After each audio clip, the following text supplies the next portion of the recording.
I didn't always have the answer. I had kind of the general concepts of rehab in general, hamstring, rehabs, running mechanics, return to speed, whatever, down packed pretty much. But I didn't have the management of those pieces down yet. So I was doing a lot of reaching out. I wasn't necessarily telling the athlete that I was, because you got to maintain confidence. Eric Udelson, Coach Udes. I've never met another Udelson before. What do you go by? What can we call you besides Eric? I like Eric. Eric's Just all good. just Eric. I'm a Yeah, simple guy. simple guy. Simple That's guy. that's great. Welcome to the Talking Shop podcast, where I'm here to share stories, lessons, and experiences in sports performance and professional development. Getting away from the X's and O's, more about you, your journey, because we're all more similar than dissimilar, and kind of what you've learned along the way. So Eric is current. Well, first, how are you doing today, sir? I'm good, man. I'm back in Massachusetts, cold. So back for the holidays, seeing some fam. So it's been good. I'm sure Philly isn't too much warmer, but No, not much better. Northeast, pretty brutal overall. Yeah, yeah. so Eric is the performance coach. I don't know how many they have at the second team level, but a One and only. performance One and just what only. you are the Oh, the performance coach for the Philadelphia Union 2. yep. So Philadelphia Union is the first team MLS, and then he's the performance coach of the second team. He is a graduate and alum of Boston University Soccer. He's been with the Union for 2 years, and kind of how we got connected through our guy Carl. Hmm. But being relatively young, kind of in our careers, I believe we're the same age. But I think just like throughout all the phone calls and stuff, I've just appreciated like your curiosity and just like similar kind of outlook and lens um and just like you just like trust your gut, and I think you're a good dude. Like you just watch an athlete do a fly 10, you're like, oh, that was the one, right?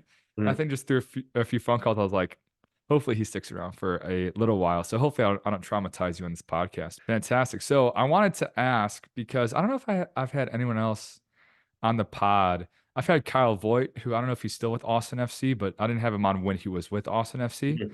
Kind of MLS, especially up to the second team level. But could you explain, as I was kind of interviewing for the Chicago Fire a little while ago, and I learned just how the academy works. So could you give us just like a super brief, multiple bullet points at most, kind of how a pro team is organized, and then I'll ask you one follow up about what it's like being in the MLS.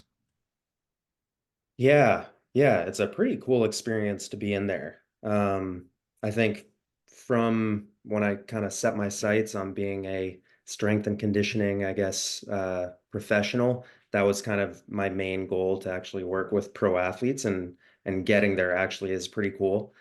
So yeah, I was up in Austin FC working as an intern within the high performance staff, so under like fantastic people, Dave Tenney, super well known across the world, really. As a high performance director, Chad Kolarchik as well. So learned a ton under those guys. Um, so yeah, obviously you have your first team, you have kind of academy under that. I think, working with pro guys, and I know you've been there too.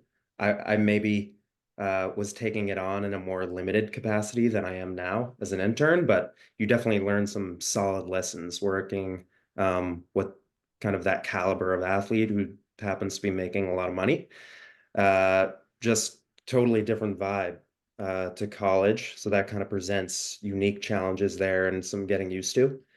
Um, yeah, I think it's interesting kind of transitioning from there to the academy, working at the union, where you're working with young, super talented guys who are pretty close in terms of proximity to those pro guys. You're working kind of out of the same facility. So I think I've kind of tried my best to use that as a motivational tool for these kind of up and coming talented academy guys. But also I've found there can be some challenges there for certain guys who, they're seeing these pro superstar millionaire guys walking through every day, and you kind of have that physical proximity, and they kind of almost assume that they're there, they've arrived as well, Uh, actually haven't. So without being, I guess, working in the academy without being too brash and kind of knocking them down too much. You do need to give a bit of a reminder to those guys that, yes, like that is motivation for something to strive for. And like you're in a really good place in your development, but you haven't yet made it. So it's kind of working that balance. That's something unique I've found about working in the pros. And I think beyond that, I can definitely speak for the union on this. You just have access to super driven, talented athletes just from the jump. And that's, there is kind of the occasional exceptions to that rule, but from the jump, like the Union Academy, is known for producing pro guys and even guys who go beyond MLS. So again, you can kind of use that to your advantage as a motivational tool to your athletes, saying like, Brendan Aronson, Paxton Aronson, these sort of guys making a lot of money in Europe.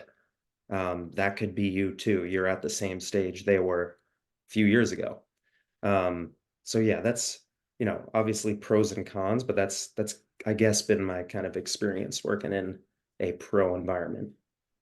Especially being that close, second team is like those guys could be first teamers, and when you're a first teamer, like anything can go. But don't Uh-huh. worry, I totally understand. I partly jokingly can summarize my job into 2 bullet points, which I gladly share with my athletes. It's pump up and encourage the girls, my female athletes, and Mm. humble the boys. Yes, 100%. Yeah. It's like, especially working with within the academy, you get that variety of age groups. So it really challenges you as a coach and your kind of yeah, I guess like language abilities and kind of curt individualizing your coaching style to that population. But definitely to your point, like there's just that prime age of like 13 to 16 where these kids think they're like invincible. And you And do 18 to humble 22 them. also. Uh-huh. Yeah. That I guess it does spread into college. Yeah. You gotta humble. You gotta humble a little bit, but kind of sneak in the hype man moments as well, I guess. It's a little balance there. Yeah, just the ratio is different per genders and Ratio, per age gotta get it group, right. but Yeah. yeah, it's not only humbling, but Yeah. so last, as part of our discussions have been whether it's like career development and stuff like that, or whether it's like just speed training and stuff like that. I think like experimenting and being curious about kind of how to get to kind of what's next. So if you could describe kind of like when it's your turn to like dive down a new rabbit hole, like where does experimenting kind of come into play for you? And if someone's kind of on the fence about, I don't know, maybe kind of getting out of their comfort zone, whether it's with training in their own workouts or maybe just trying a thing or two with their athletes or sending a DM to, a coach, what advice would you kind of give? How impactful has it been to you? Yeah. No, definitely. I think that's a great question. Yeah, I definitely do a lot of reading, studying, and just consuming of, the absolute mountain of information that's out there. And I think definitely when you're coming up, not that I'm like this crazy experienced guy or anything, but certainly when you're coming up compared to having a few years under you and like the actual applied space and actually being in charge of, real decision making, like you're in charge of the program, everyone's looking at you to kind of make these calls. I think compared to when I was younger, you kind of see something and you're kind of lifelong learner and excitement kind of takes over and you want to immediately do it, regardless of if it's actually feasible in your environment or not. Um, and do you have the equipment? Does it work for your population? Yes or no? Will it actually help your group become better at their sport? Yes or no? So I think I've kind of had to bottle down that urge and kind of the academic and the curiosity in me a little bit without, too much bottling down. Um, but yeah, I think the point about self-experimentation is super important. And it's just it's important to stay healthy in general for sure, but like maintaining a the minimum level of fitness and I guess strength and power to actually be able to try out every method available on yourself where there aren't that many, there's not, you know, yourself is at danger for risk of injury and not your athletes. Um, I think that's super important. So I'm big on that. Like I train 3 times a week and I try a lot of things out. I'm not really afraid to do that. I think beyond that, if people are looking for advice, my way of, when I find something I like, for instance, I took the, isometric strength training course from Sportsmith, Alex Santera's stuff, and I really was a fan on the surface, and I knew it's a pretty versatile tool. So it could potentially be a really valuable thing to bring into kind of this developmental space for up and coming soccer guys who are coming through the system. My way of trying it out is either in kind of a rehab space, and there are plenty of good case studies supporting, that method in particular, or I'll have these kind of like smaller IDP groups. So like 3, 4 guys who are really desperate to improve. So I'll try it out there, smaller group, air some things out, and then if I can, I'll then bring it to kind of the larger group level. If I'm pretty confident in it having like pretty good effects, um, do we have the equipment? Do we have kind of the staffing means to manage it in the right way? So there's a lot that goes into it, and certainly you can't just knee jerk, see something you like on the internet, and just throw it on in there. You kind of have to put it through the filter, I think, so to speak. Yeah, in a recent podcast or presentation I gave, I said like anecdata counts. Mhm. If you've heard that phrase, anecdotes, but like anecdata, Yeah. like even if it's just like oh, I heard this on a podcast or I saw this in an Instagram post. Oh, I'll do it in my next workout. Oh, I like how that felt. Oh, I'm curious. Maybe it would go well with that athlete. And then you're like, hey, like let's try a few reps of this. And then like it kind of like snowballs from there. Yeah, but definitely like scratching out the team's program and like adding something in, that's probably not the way to go. But I also say like no one really cares if I get hurt in my own workouts, but Sure. a lot of people are gonna care if my athletes get a little banged up, Right, right. Well, that I think it's also the value of, you maybe you do these kind of internships on the path to then getting a full-time gig. But I think a lot of people coming up are just dead set on getting a pro job and being in a first team environment, or else they consider it a failure, I guess. Um, but really, like when you're coming up as a coach and you don't have 10 years of experience trying things out and really knowing what works anecdotally, like you said, you need a certain population where you can experiment a little bit, like at the team level, and getting those reps in where the stakes are lower. So then when you get to, those pro guys where there are high stakes, like it's not a good situation. God forbid it happens in the future. If I get there, it's not a good situation to, be trying something out and a pro guy goes down before a big game. There's money on the line, kind of all these different repercussions that do not exist at the academy level. Um, so I think for coaches that just think it's first team or, pro level or nothing, I think that's a mistake. And even if it's not even an academy team within a pro organization, like I'm not saying anything crazy, but it's just about getting coaching reps in, period, where you can get it, and kind of building from there. Oh, hands down, and then just to get it on yourself, and then you know how it feels and how to coach it and what compensations or errors they could have and just stuff like that. But I think it was a really good point about you just need reps and hands down, like my time at TC Boost for 3 years and like your year last year in the academy, like 100% I'm able to do this job at Northwestern now because I had so many different athletes and like every factor that could possibly be like no two factors were the same in number of athletes, experience of athletes, sports, like where we were, what was available. Like it was so different all the time. And having to get kids to want to come back and better with like no consistency whatsoever, I think was such a great challenge. And um, a an alum of the pod, I guess I'll call him alums, an ex-guest. I don't know. He'll be on soon again. But Hunter Eisenhower, he was at UC Davis with 7 teams. And Mm. then he was with the Sacramento Kings with like the G League slash like first team in the NBA. So that's what 25 athletes tops, 24 or maybe 30. And then now he's at Arizona State with men's basketball and triathlon. And he was like, hands down, if I only had like basketball and triathlon from the beginning, I wouldn't be nearly the coach that I am today. Just to get so many reps over the course of, like you go from two teams to seven, you get 3.5 times more the reps just living Sure. your normal life. Yeah, and I guess to your point, like many coaching reps, and also a diverse experience within those reps too. Like whether it's across different ages, that's another thing where people are kind of scouting out their next role.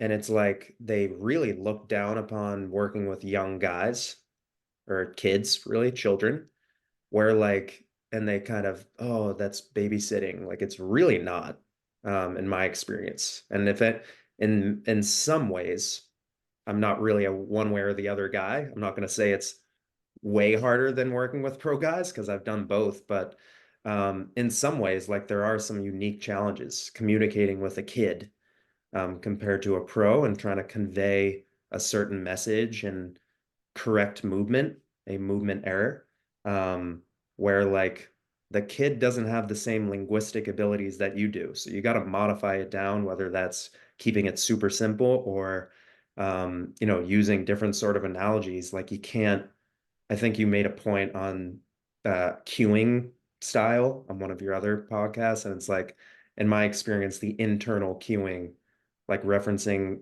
anatomy, doesn't work as well. So it's like, can you be adaptable in your coaching? And again, getting that diverse experience across ages when like a lot of people on the outside looking in think it's this easy babysitting thing. Like I don't agree with that. Kind of as you were explaining your answer, kind of what came to mind was a recent like staff discussion at TC Boost was what's the difference between a coach, someone who is a professional, and someone who's world class. And basically, a coach is someone who kind of just clocks in, clocks out, does all the minimums, right? They coach the session, it gets done, they set up breakdown, right? And then a professional does kind of the next level where they're worried about experience. They have a network, they're doing kind of like all those next level things. And it's like, if you're given a salary to coach, I hope that you could like run a session when everyone's there at the right time with the appropriate amount of equipment. No one's banged up, so they're all running the same program, right? But it's like what's going to take you to the next level is like your ability to adapt on the fly, like help athletes get back from injury, right? Like what's like an athlete coming back from thoracic outlet versus like a mom with a banged up shoulder. Is it that different? Hmm. Just being creative and like modifying and asking how it's going and just like stuff like that. That's just like one example I just made up. But if you want to be that like next level coach or like a true professional, like can you roll with those punches? Because like especially at the college pro, you're gonna travel. You're gonna have athletes doing return to play stuff. So I think like there's a lot of value in just getting those reps, no matter how it is. And like I don't think like of course to speak in absolutes in a field like this doesn't really work, but it's like I think everyone should have like at least 2 years in the private side or something like an academy just to like get some context and just like all the reps. I think that would be invaluable for sure. Yeah, it's absolutely critical, especially when you're early on in your career. I think, and part of this is luck, I think, but just to add on to that, just to the best of your ability, exposing yourself to the best people in the industry, whether that's just listening to a bunch of podcasts. There's there's no shortage of amazing kind of educational resources out there for free, you know? So just getting really stuck in on that. I was lucky that I got exposed in person to just incredible world-class people from the jump, which means you get this like heavy duty imposter syndrome, um, and I've like held that with me for a long time, and it's taken, some time to get over it. Um, but I'm thankful for the fact that that's always kind of my reference point for like what like true high performance is, and that's kind of the standard for like how I want to be as a coach and like what I'm comparing myself to every day. So like I don't know if we'll get into it, but kind of my main mentor during my experience at UVA basketball, Mike Curtis, Like he's just this brilliant guy, masterful coach, Dave Tenney, world renowned guy at what he does. Um, so again, you have just like a real firm idea of like what to strive for as a practitioner, whereas maybe some people are less fortunate than me coming up and maybe they don't have, these incredible mentors or any mentor for that matter. So it's almost like when you're talking about kind of like the next step to make the jump, like to the pros or whatever the highest level is, it's like maybe that person doesn't have a true understanding for what they have to do. Like you don't know what you don't know. And maybe they think they're doing like a great job based on their kind of the knowledge they've accumulated when like they have no idea of like the upper levels of like what the best people are doing. So I look to people like if we're talking speed, I'm like all over, Jonas's work, Dan Path, Les, all you as well, like all these people out there. So again, that's my reference for what good work is. So it definitely keeps you humble, and gives you that kind of, yeah, like target point to be how you want to be as a practitioner. Oh, imposter syndrome is super real, and don't worry, I still have it if you don't. Oh So, yeah, we all do. but all right, so we will get into it. I'm sure we could keep going for a while, but so three stories, classic stories. I ask almost all my guests, but so we've talked about a little bit of your current spot and kind of like your lens and some of your influences kind of along the way, but let's rewind it all the way back to that biggest kind of fork in the road moment. So basically looking back, it's like that first moment where if you had taken a left instead of a right, kind of this would all be different. Yeah, I think that's a great question, by the way.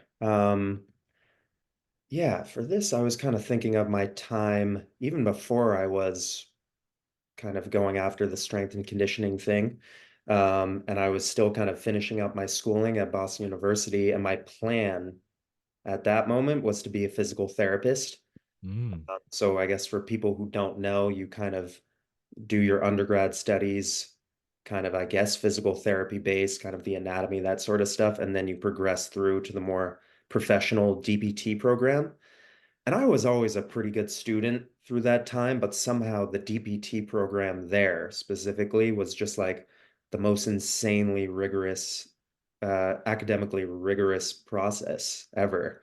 Um, and these people who come in are much older than you sometimes in the DPT program. They're just professional students. So they're like there 50 minutes before the class and they're just like obsessive. nerds. Uh-huh. Um, and I just felt kind of out of my league and I was kind of getting by academically. I wasn't, and in the meantime, I wasn't even sure I wanted to do physical therapy. So like you're grinding so hard and you're not even sure you want to do that. So I knew it was, that potential fork in the road moment, but you have kind of the pressure on you that like I've put in all this work leading up to like Yeah, get that kind of professional degree to then become a physical therapist. Like I need the thing at the end, but it just felt like this grind for something I didn't even necessarily want. yeah, And kind of without going into it too much, I guess in the meantime, I was still going after like my own pro soccer aspirations. And I didn't get much help. I didn't have this huge reputation, but I had like a pro trial lined up in Israel. wow, There's Portugal. So I was like in the meantime preparing for that, studying harder than I had ever done before, not doing that well in school, which was kind of messing me up. I had never really been there before, and kind of thinking about making the switch to a different field. But, it's pretty common, but for people to switch up, I guess at that point, but it does feel in the moment like this kind of leap of faith jump into the abyss where yeah. not really sure what's going to happen. So yeah, it was a tough time, but eventually I decided to pivot to more of an exercise science master's program at University of Virginia. Um, I kind of knew I needed to do some sort of um, get some sort of practical experience while being there. So I think just the job came up to join, Mike Curtis's staff at UVA men's basketball. And I didn't really know what I was getting into. I enjoyed training myself as an athlete, which is how, a lot of us start out, I think. Failed athlete, but good in the gym. Um, and yeah, from there I got started with Mike kind of as part of his staff. I hadn't really coached before, and his style of, mentorship is just shoo you right in there, and you're encouraged to coach really from day one. Wow. So, talk about imposter syndrome. And you kind of just find your way. And obviously kind of ups and downs, but what kind of ended up happening was like this experience was, I found out, really pivotal to kind of shaping my philosophy as a coach. So learning under MC, learning, um, about just training as a whole, kind of coaching, leadership. For anyone that's familiar with UVA, like the culture there is crazy, UVA basketball. So that's kind of how I set out to build my culture with my teams. So yeah, you learn a lot, and I'm super thankful for that time. You kind of get the coaching reps in, like we talked about before, and from there, that kind of set me up. It's like very much who you know, and if you impress the right people, you're in a pretty good position to maybe get the foot in the door in the pro space. So from there, I got introduced to Dave in Austin, learned a ton under him, got kind of experience working with pros. um, I guess did the right things there, and that kind of led me to get the Philly gig and finally kind of like be in charge of your own program and get to air some things out and kind of be leading the ship for a pretty what I think is like a pretty elite level academy. And that kind of led me to the second team job. But you kind of think back at that kind of pivotal time when I was struggling with the physical therapy stuff, and um, maybe I would have like persevered through and just stuck with it and been miserable for a little bit, but you kind of go with your gut decision in the end, and I'm definitely glad I did. Yeah, very cool. I've two comments and one question. So I'll reframe something you said about it's all about who you know and then who you impress. And I forgot who I got this from a while ago. I've said it like way too many times, but it's not who you know, it's who knows you. So Mhm. basically, when you impress that person, then they say, "Oh, I know Eric. He's legit. He crushed it as a GA," as opposed to just being like, "Oh, I know Mike Curtis." And someone asks him, and he's like, "Oh, he was okay," you know. So I think like whoever you can impress or basically get them to vouch for you, because that's what matters, right? I can say like, I don't know, we'll say Stu because he's been on the pod, um, the Talk Shop podcast, out ever those podcasts. Um, but like for him to say, "Oh, I know Matt, like super good guy, very professional, like we have good chats." Those are two different things. Me Mhm. saying I know him versus him theoretically saying that, right? But second, I think it's a lot more common about not quitting. How it's not really about continuing. It's about people just not wanting to quit, Yeah. you know? And I think it's hard for people to first, if it is just straight up quitting, but to like the ability to step back and say, I'm in a different spot right now. Like my goals then, yes, DPT school made sense. But I've experienced it, I've thought about it, it's just not for me. So I'm gonna pivot, you know? But yeah, I think it's interesting. And there's probably some listeners right now that are like, do I continue? Do I quit? Like, I think like you're allowed to change your goals, you know? Like when I first got into this, I wanted to do physical therapy. I got hurt as a freshman in high school, and I was like, oh, cool, I can work with athletes. And then I was like, oh, this is kind of slow. And I was like, oh, cool, athletic training. I can work with athletes. And I was like, oh, this is kind of slow. And then I discovered performance, right? Which is like the opposite of rehab and stuff. But so then last, and I'll stop ranting and give the mic back to you, is how long was it when you first thought like, oh man, like, is this for me? To you actually make that decision to switch? And then second, is is there any particular people outside of like I'm assuming you talked to your parents about this that you asked or consulted or confided in about this decision? And was there any specific piece of advice that you remember? Because I almost left TCU actually. It was 1 month into my master's, and I was just in a dungeon just reading research on like bar speed and cluster sets. I was like, this sucks, right? Um, and then I was talking to my old boss, mentor Steve. He's been on twice. I should have him back on again. And he just said the grass is always greener, stick it out, at least like a semester or a year. Just like it's always, of course, oh, if I'm not here, I can do all this stuff. But like you never know.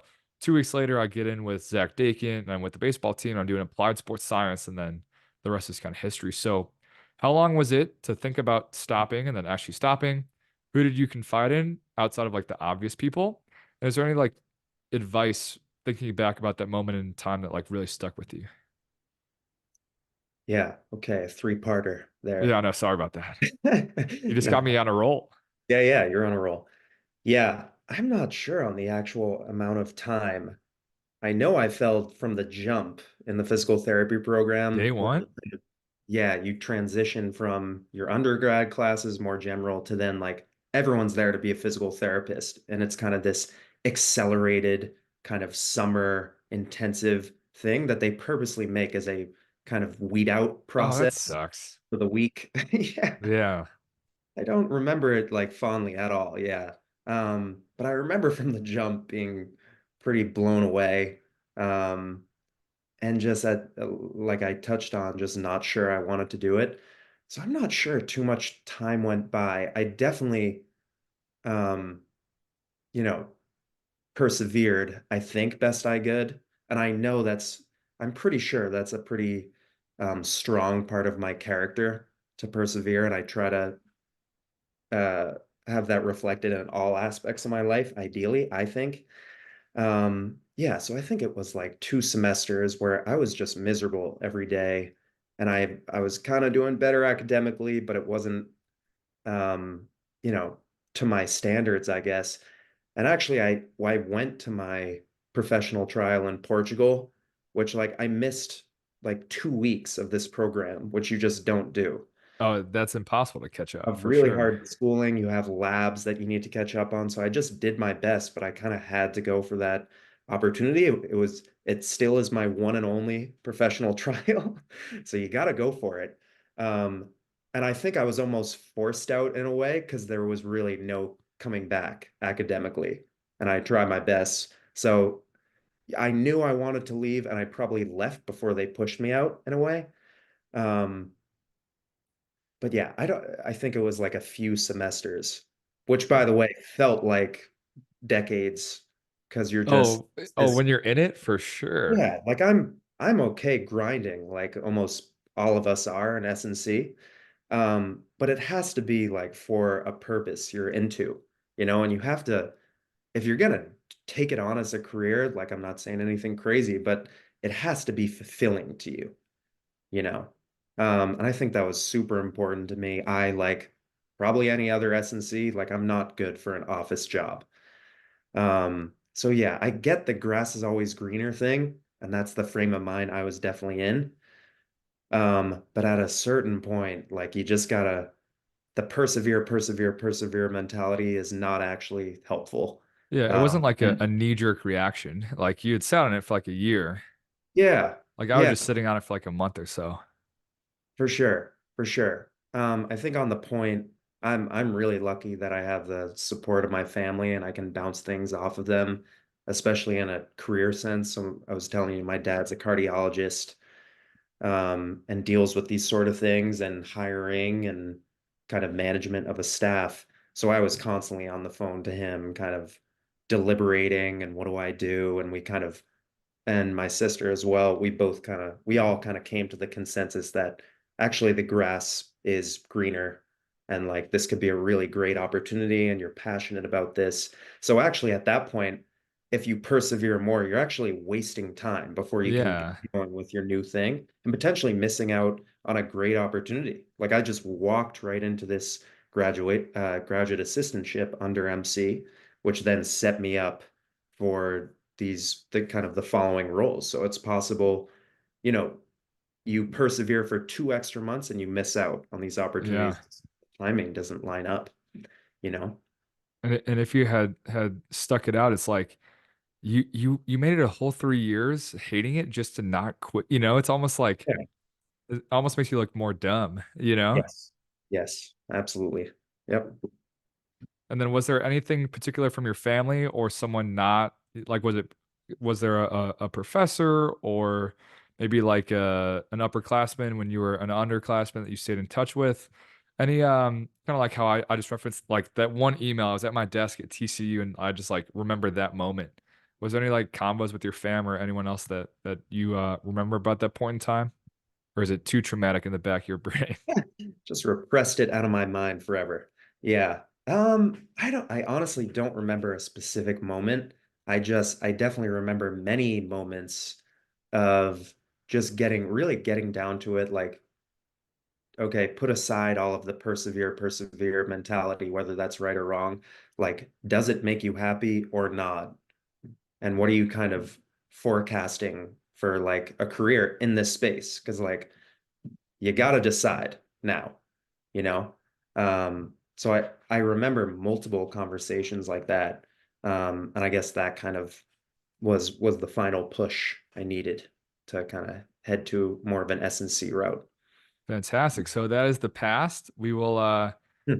We will arrive at the present-ish of the coolest slash craziest story from your journey so far. So basically, if you were like out at a bar, just meeting some new people, and someone's like, "Oh, you're like a S&C coach. Like, tell me about that." And then you just had to like a story you just couldn't even make up, you know? Yeah, I guess this would be kind of a humble brag, I guess, but Send it. yes. Yeah, I guess my first season at kind of working with the Philadelphia Union Academy, I was working kind of primarily with the oldest academy group, so the 17s. And we were actually able to kind of in my first season go all the way and win a national championship. So that would Wow. probably be like a key highlight in my career so far.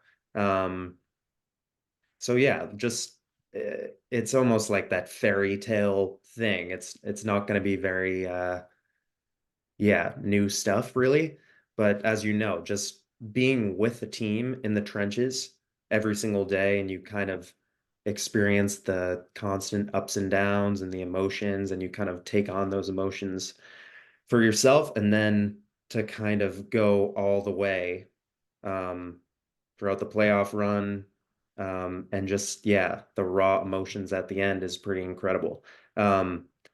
So I guess like something unique to MLS Next and the Academy space for people that don't know is once you get to playoffs, you have to qualify, but they do it in Dallas, Texas Mm. in the dead of the summer. So Oh, I know, like it doesn't make sense, but they do it there every year. I think they recently changed it. Um, so, it's like 95 degrees and up every single day. And kind of the format of the tournament, if you got there, is if you go all the way, that means you're playing like 5 90-minute games in like 7 days. oh, geez. Yeah. So, from a sports science performance perspective, it's like an absolute nightmare level stress on the human body. Um, like highly ill-advised, but like it kind of is what it is. So in a Mm. way, like it really highlights the importance of the performance staff and kind of having this integrated, I guess, approach with the team coach to really like to a high degree physically prepare the players to deal with that, to cope with that super high level of physical stress at the most important time of the season, if that makes sense. So it's kind of like a stress test of your processes and what you've done throughout the year. Um, and I knew we had a talented group. I was pretty confident in our kind of physical preparation of the group, whether that's weight room, speed training on the field, kind of the periodization scheme, kind of exposing the guys to high speed running, sprint distance, kind of total volume. Like I just had a good feeling about the group and their level of talent and their ability to get results. And yeah, it was just like surreal to see kind of the playoff run and these kids just hanging on by a thread, just the level of grit and toughness, and just the emotions flying every game.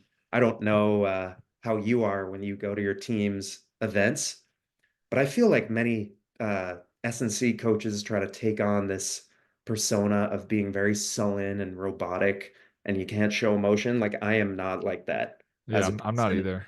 Yeah, and it's also my sport, soccer or football. So, you kind of get exposed to that playoff level emotions, and I was just losing it on the sidelines. Like I felt like I played 90 minutes at the end. Um, You and should have won a heart monitor also. I know, like crazy heart attack level stress.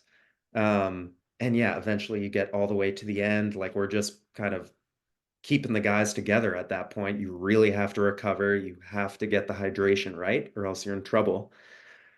And it was kind of this almost like fairy tale thing where in the final, you go 2 goals down, and then we came all the way back to win Jeez. 2 crazy celebrations. So it was pretty cool. Like I had never kind of won a national championship and anything like that in my career. So that was pretty cool. And then from a more sciencey perspective, just like seeing what the human body can actually endure, um, like 5 90-minute games in 7 days is kind of like a really cool test and like proof of concept that like the physical preparation really matters. What you do months leading up to kind of the most important time of the year. How was the 17U team the year prior before you got there? Yeah, they're always a pretty strong, well-prepared group. I think the Union Academy is just so well regarded, that it just attracts these top talents across the country. Yeah, it just really gives me perspective on what I was doing when I was 16 compared to these kids. Like we have kids moving across the country to join up because they Wow. know there's like a legitimate pathway, Yeah. with the union. Like we touched on those guys who have kind of made it through playing in Europe now. So yeah, the Union Academy is always pretty well set up to win, I would say, compared to maybe other groups. I think they got through to like the semifinals or something like that previous year. Last is the biggest full circle kind of payoff story. So whether it's something that maybe you're just waiting to see kind of how it plays out, maybe you don't know how it does. I think that that would be an interesting spin on this question, or something that it took you a year, a few years to be like, oh, like that's why it played out like that. You know, whether about you or a story for your athlete. So just when you think about full circle, kind of what comes to mind.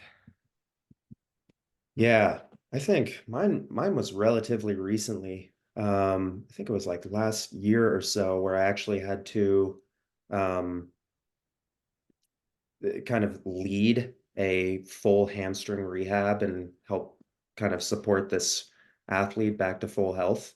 Um, which, you know, as we know, like it's one thing to be conceptually there on rehab in general, maybe specific rehabs like that, and following all the best guys there and consuming that knowledge, but definitely like it is a totally different ball game to do it in person, specifically relating to rehab, where like I think one thing I keep coming back to is like there are real stakes there. Like, if you're kind of a general S&C coach, you're making decisions, but maybe there aren't those elevated stakes where like someone could get re-injured and you're kind of pushing their timeline back. Um, so yeah, it was kind of a situation where I kind of had to take the lead on it when previously I would more be supportive and handle more of the late stage on field rehab. But this one, I was like fully in charge and kind of the one managing expectations, speaking to the coaches. In academy, you have to speak to the parents as well. Um, Managing the expectations of the athlete through like this pretty, it wasn't an ACL rehab, but it was like a hamstring rehab for a guy who was really fast and arguably was like predisposed to that sort of injury. So we've all seen like that profile before of a speed based guy he's extremely fast, really bouncy, elastic, kind of lean guy. Um, he had kind of just moved over from another MLS club, so you kind of have that transition adjustment period where he's just like not used to the type of training style we have at the Union. So you have to think maybe that played a role in it. But yeah, I remember like distinctly kind of when I'm forming my long-term rehab sequence and kind of how we want to progress him back. Um, you kind of second guess yourself in that, like, I don't have 10 successful hamstring rehabs to my name that I can lean on, but I know I'm pretty good conceptually and I'm following the right people. Like I understand running biomechanics and running efficiency. Um, and these different things that like are components of a good hamstring rehab. So I was pretty confident on that, but we know it's a totally different thing to do in real life. I guess I'll just like refer, I know you touched on it recently. I'll refer back to, I think I was watching a podcast with Scheck Mhm. and he was making the point how he got started in rehab, and obviously he's like a legend in the field, was just like he had a true understanding for just training principles related to healthy athletes. So knowing about strength and power, knowing about, dialing up tissue stress, dialing up and down tissue stress, having this like expansive progression and regression menu across these different exercises for healthy guys, like it's not different to being a good rehab specialist at the end of the day. Maybe the only difference is there are those like elevated stakes for getting it wrong, where like you could re-injure someone compared to a healthy guy. So I remember hearing that and having confidence in that. Like, okay, I understand training. I have some ideas I can fall back on. Um, and I kind of rallied up all my resources. I love Derek Hansen's work. I love Dan Paff's work, like everyone else does. And I kind of just went for it. And obviously, you can't show any sort of uncertainty to the athlete and cause any sort of distress in that way. So that was kind of potentially a challenge there. And I guess at the same time, too, like I'm working in the context of an academy. And for anybody else who does that, like you're working with 7 other teams. You're not just a rehab specialist for one guy. So I knew he was kind of this high profile top talent guy. So I knew I had to devote a lot of resources to him and kind of how it went down, like typical rehab, just 2 steps forward, 1 step back. And, another thing with working with sometimes children, like you don't have that total control over what they're doing. So there would be times where we would have a plan in place. Okay, take care of yourself on the weekend. And then it's like, oh, I hit all these kind of shots by myself and now I'm feeling it a little bit. And that kind of almost like throws off your plan for the week. And now you have to dial the stress back. So I think it was like a really enriching experience in that way. And ultimately it ended well. I think we had this kind of I was doing a lot of dribbles with him and yeah, like definitely using some of Dan Paff's work there. And we would do kind of build up sprints at a certain percentage of his max velocity and see how he was feeling and how his hamstring was feeling. And I distinctly remember this kind of breakthrough moment where he hit like a decent percentage where he could kind of move on to his next phase and actually be included in, team training, getting closer to actually playing his sport. And I remember that being just like a real turning point. Um, when previously you're kind of questioning your processes and do we have to switch up the plan? Is this kind of, are we actually making progress towards the goal? And we had that kind of breakthrough moment. And eventually you kind of progress him back to, team training, back to games, and kind of the rest is history from there. And thankfully, he's been healthy pretty much ever since, at least concerning his hamstring. And he's one of these guys who's probably on his way to get a pro contract. So I guess you think about the stakes where like if these kids who are like right there to potentially get a contract, like if they're out for a decent amount of time and potentially get re-injured and it's just a nagging thing throughout their career, like that's not good for their potential to make money and be kind of an established professional athlete who sticks around. Um, so it felt good to kind of get over that hump.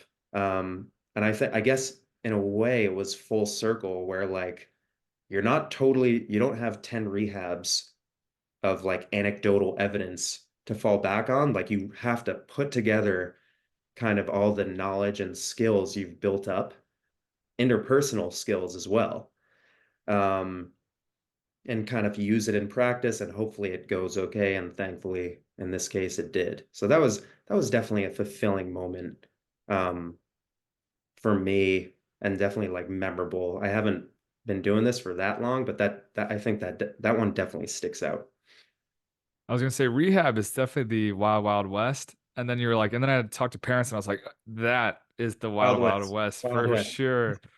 But yeah, I think you did a good job of illustrating all the things that go into it on top of like just the rehab itself, right? You have all the other teams, you have the coaches, you have to do your homework beforehand, which especially if you haven't done it before, right? How nice would it be if we could get 10 years of experience in 1 year, right? Mhm. But if you're doing the podcast, if you have a network and you're talking to people and you have people that you can like send, if they're more experienced in rehab, you can send your plans their way, right? All that stuff kind of adds up and like because you did it the right way, like it worked out well, but I've definitely had some setbacks and rehabs before, and then it makes you like super question everything, and of course there's so many factors that like you can't control, but to like do a successful rehab is like probably one of the best feelings for sure. But going back to like, Boo and his kind of stuff is, and Derek Hansen as well, as he's been a big influence, is like, well, good rehab is just really regress training. So like you can either look at it like, if I were to start with someone who's never ran a day in their life, where would I start? Well, I do the A position, A march in place. And then I do A skips in place, and then high knees in place. Then you move forwards, et cetera, et cetera. Or if you can't upright sprint, well, then can you accelerate? And if you can't do that, well, then could you resisted sprint to kind of slow you down a little bit? Well, if you can't do that, could you like resisted A run in place? Well, if you can't do that, then A march in place. If you can't do that, then like don't raise your knees as high, right? Like that's just kind of like there's these levels to where I'll bring this full circle of working at a place like TC Boost on the private side, working in an academy with like all the age ranges of sport. I've taught sprinting to 8-year-olds and I've taught sprinting to like adults that want to train, to pros, to college kids, to high schoolers, and everything kind of in between, So just having a bigger catalog in your back pocket of just really good training helps if you don't have all of that like specific kind of rehab experience. 100%. Yeah, you got to have that plan A, B, C, maybe even D in there. And also, maybe it's a little different in the private sector, but I guess in the scenario where it's a really important guy to the team, and this definitely happens at the pro level, where like he is this hypothetical athlete is really critical to the team having success, and there are like monetary implications there. So like Jeez. I haven't personally been in that position, but I've heard about just like the pressure being put on these kind of rehab specialists. And it's like you don't really have a decision there sometimes. So it's like how do we dial up the stress and dial it down to actually accelerate the rehab timeline? Because they really need this guy. And it's not this like ideal uh, you know, research study scenario where it's nice and sterile and you're in control of everything. Like it's really not. So I didn't feel that level of pressure necessarily like you might at the pro level, but he was definitely an important guy who like needed to be out there.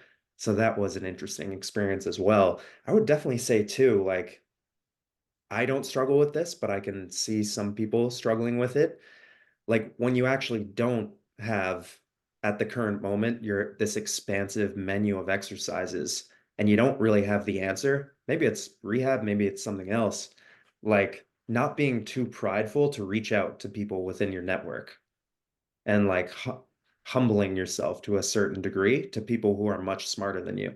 Like I think that's never, I'm lucky to know the people I know, I guess, and are kind of accessible to me, but that's never really been an issue for me. Like reaching out if I don't have an answer, just to kind of hold my I guess like self-importance together, So that would be kind of an I guess a good example of that, where like I didn't always have the answer. I had kind of the general concepts of rehab in general, hamstring, rehabs, running mechanics, return to speed, whatever, down packed pretty much.